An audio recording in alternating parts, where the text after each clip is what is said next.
अगर उसके हिसाब से अगर तुमने 1 इंच भी बनाया हो अयोध्या में कहीं, तो बता दो हमें आप। उन गरीबों को आप मार रहे हो, किसानों की जमीन छीन रहे हो, जिनका जीवन यापन सदियों से वहीं होता आया है। इन्हें भगवान प्रभु श्री राम भी छोड़ेंगे नहीं, इनके खिलाफ भी भगवान श्री राम जी कुछ न कुछ करेंगे, जो गरीबों को दुख दे रहे हैं।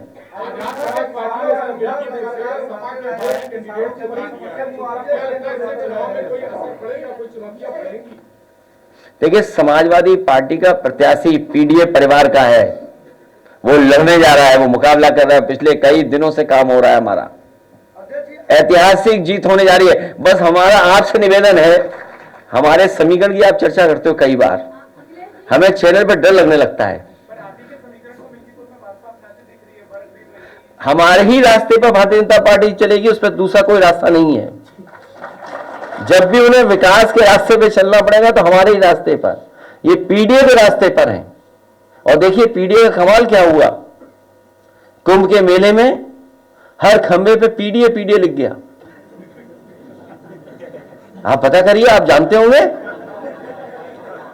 हर खंबे पे पीडीए लिखा हुआ था। तो बताओ प्रभु श्री राम ने कराया या कि नहीं किया? बाद में जब सरकार को पता लगा तो हटवाने में लग गए, क्योंकि पीडीए का मतलब जो बीजेपी के अधिकारी को पता ही नहीं था, प्रयागराज डेवलपमेंट अथॉरिटी। सोचिए हमारा कितना प्रचार किया कुंभ में, अब सुना है कि सब हटवा दिए गए सरकार ने। सोचो ऐसी सरकार है। अजय जी, अयोध्या के किसानों का मुद्दा आप लगातार उठाते रहे हैं कि मुआवजे को लेकर दिक्कत है। लगभग 2 महीने पहले आवास विकास परिषद के सचिव नीरज शुक्ला ने प्रेस कॉन्फ्रेंस की थी और उस प्रेस कॉन्फ्रेंस में जो है अयोध्या के किसानों की बात की। उन्होंने कहा कि हम लैंड पूलिंग पे बात कर रहे हैं कि लैंड पूलिंग के जरिए किसानों को जमीन दी जाएगी, किसान इस पे राजी हो कि वो अपनी पूरी जमीन देंगे और उसका 25% हिस्सा हमने डेवलप एरिया में देंगे। लेकिन किसान जो है लगातार बड़े ज्यादा मुआवजे की मांग कर रहे हैं, जो उनके लिए देना जो है लैंड पूलिंग या इस तरह की जो शब्दावली ला रहे हो, जो कई स्टेटों में सक्सेसफुल भी है, फेलियर भी है, ये लैंड एक्विजिशन का तरीका। पूरा सरयू नदी के आसपास लैंड एक्विजिशन हो गई, किसानों को कितना लैंड पूलिंग में मिला है अमाउंट बता दे सरकार हमें। अगर कहीं भी अयोध्या में किसानों की जमीन लेने के बाद किसानों को कहीं डेवलपमेंट के लिए जमीन दी गई हो, डेवलप करके जमीन दी हो, तो बता दें हमें। पूरा सरयू के आसपास सभी जमीन बिक गई। अधिकारियों का कहना है किसान राजी नहीं है लैंड पूलिंग के लिए। हम भी राजी नहीं है। हम मार्केट वैल्यू के हिसाब से पैसा चाहते हैं, किसानों को मुआवजा मिले। अधिकारियों चक्कर में रहोगे तो समझ लो क्या करना पड़ेगा तुम्हें। इससे अलग हटके है सर, आज बॉलीवुड के अभिनेता सैफ अली खान पे हमला हुआ है, जिसकी अभी प्रेस कॉन्फ्रेंस में वहाँ के डॉक्टर्स कर रहे हैं। 6 जगह हमला हुआ था, चाकू का टुकड़ा भी उनकी रीढ़ की हड्डी से मिला है। हालांकि सुबह सुबह ये खबर आई थी और लगातार सभी चैनलों पे चल रही है। सैफ अली खान स्वस्थ रहे, उनका इलाज अच्छा हो। क्या कारण है, किस कारण हुआ है, ये हमारी जानकारी में नहीं है, इसलिए हम इस पर कोई टिप्पणी नहीं कर सकते। लेकिन इस तरह की घटना किसी बड़े व्यक्ति के साथ न हो।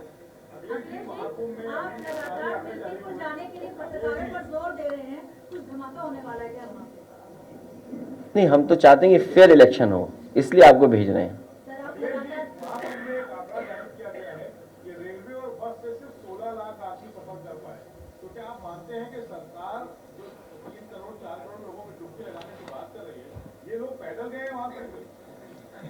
सरकार का हर आंकड़ा फर्जी, और हमारा पत्रकार साथी सही बोल रहा है, हम इसको धन्यवाद देते हैं। कुछ ट्रेनें खाली आ रही हैं, सुनने में आया गोरखपुर वाली खाली ट्रेन गई है पूरी, और नहीं मानते अभी वीडियो दिखा सकता हूं मैं आपको। नहीं, वो छोड़िए, हम उन पर चर्चा नहीं करना चाहते, लेकिन ये बात मोटी मोटी मान लीजिए कि बीजेपी का हर आंकड़ा फर्जी है। याद कीजिए नोटबंदी में क्या कहा, भ्रष्टाचार कम हो जाएगा, काला धन खत्म हो जाएगा। आज बताइए भ्रष्टाचार कितना बढ़ गया, पत्रकार साथियों से बेहतर कोई नहीं जानता होगा। और इसी नोटबंदी के बाद जीएसटी आ गया, जीएसटी से बताओ व्यापारियों का नुकसान हुआ कि नहीं हुआ? व्यापारी बर्बाद हो गया। और अभी नई तरह की लड़ाई चल रही है कानपुर में। सभी कारोबारी कानपुर छोड़ करके जा रहे हैं। सोचिए, कारोबार अगर चला गया कानपुर से, ये कारोबार तो ला नहीं पाए। याद कीजिए, इन्होंने कितना बड़ा आयोजन किया था, इन्वेस्टमेंट मीट। इन्वेस्टमेंट मीट का तो कुछ हुआ नहीं, कोई इन्वेस्टमेंट स्टेट के पास नहीं आया। लेकिन जो कारोबारी पहले से थे, जिनका कारोबार हो रहा था, चल रहा था, वो कानपुर छोड़ करके जा रहे हैं, लखनऊ छोड़ करके जा रहे हैं। ये इनकी जीएसटी वसूली और इनके भ्रष्टाचार की वजह से छोड़ करके जा रहे हैं। जब ये खबरें और लोग जानेंगे तो जो उत्तर प्रदेश में इन्वेस्टमेंट करना भी चाहते थे, वो इस तरह की लूट और बेईमानी के बाद कोई भी यहां पर इन्वेस्ट करने नहीं आ रहा है। और सोचिए, झगड़ा क्या है, झगड़ा पता नहीं क्या है। अभी गोरखपुर में एक उद्योगपति जो भारतीय जनता पार्टी के समर्थक थे बहुत, उनका छापा पड़ा, 600 करोड़ की टैक्स चोरी का सवाल उठाए। 200 करोड़ और बढ़ा देते हैं। इसी तरह कानपुर वाले जानते होंगे, भारतीय जनता पार्टी के बहुत बड़े समर्थक, उनके यहां भी छापा पड़ा। तो ये बात मैं इसलिए कह रहा हूं कि भारतीय जनता पार्टी के लोग भी अब जान गए हैं कि भारतीय जनता पार्टी उनकी भी सगी नहीं बची है।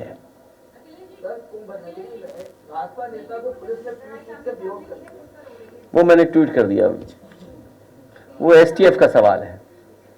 सर, नई दिल्ली में भाजपा के विधानसभा प्रत्याशी हैं प्रवेश वर्मा, जिनके बाटरा मतदाता हूं।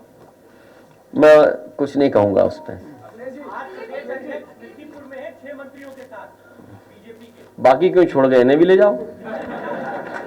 हाँ भाई, मंत्रियों ने जब काम किया हो, आप बताइए, जिस विभाग में सबसे ज्यादा भ्रष्टाचार है, गांव गांव या किसान बैठे होंगे, घर घर जल वाला, बताओ उस अधिकारी को प्रधानमंत्री सम्मानित कर रहे हैं। आप हमसे बेहतर समझते होंगे, पत्रकार साथी यहां बैठे हुए लोग। मंत्री नहीं बन पाए, एक जिस व्यक्ति को मंत्री बनना था नहीं मंत्री बना पाए, दूसरे को मंत्री बनाया गया। और जिस अधिकारी पे सबसे ज्यादा सवाल उठते हैं, उंगली उठते हैं, उसे बताओ प्रधानमंत्री जी का अवार्ड मिल रहा है। सोचिए आप। हम हैं देश के दिल, उत्तर प्रदेश की धड़कन, उत्तर प्रदेश टाइम्स।